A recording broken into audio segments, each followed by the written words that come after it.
Hey guys, I'm Jenna, also known as Ayala13. Sorry that my voice isn't back to normal yet. It turns out that I have bronchitis.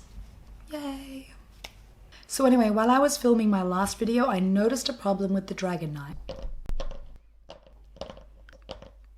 He sits okay on a flat surface, but if he was a gaming model that I needed to put on hills, he could topple over, and that could lead to the model chipping. So there's a couple of ways you can fix this. One is that you can shift the model on the base to alter the center of gravity.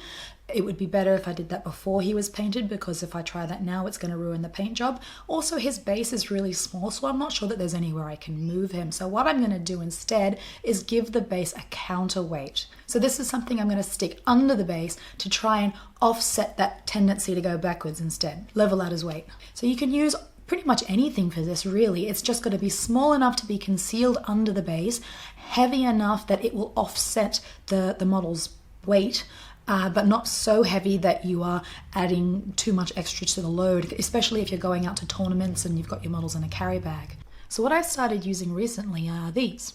They are little lead weights used for fishing. I just picked mine up at Kmart, so just your local store could have some, or you could probably get them online. The reason I like them is they're made out of lead. Now, lead is a very dense metal, which means it's quite heavy for its size. So it's small enough to fit under the base, but still quite heavy. Also, lead is a very soft metal, so you're able to shape it how you like it. In this case, I've flattened it out so it can fit under the base. The only downside to working with lead is that you want to make sure you wash your hands after you've used it so that you don't accidentally ingest any lead particles.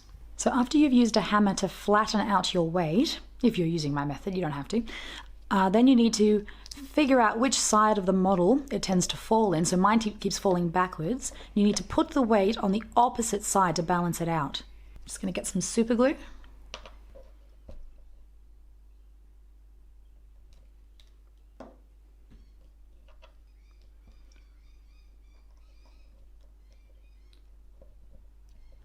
Now you could leave it here, but I like to secure it with some putty to make sure that that glue doesn't shift, and also the putty will help to add some extra weight to it as well.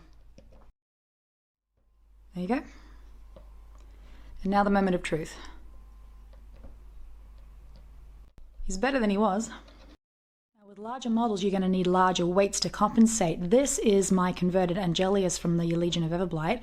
So it used to be a lot taller. I just added this rock and completely redid this tail, and I brought the wings forward so that he sort of like perched like a gargoyle instead. So when I did that, though, I noticed he's actually kind of set further back on the base, which was a design flaw on my part. If I'd realized ahead of time, I could have moved it forward, changed the center of gravity, but it was too late for that. So what I ended up doing instead was hollowing out the base. I was using resin bases at the time, and I put in 3 of those weights, and it's actually quite sturdy now, so I'm very happy with the way that turned out.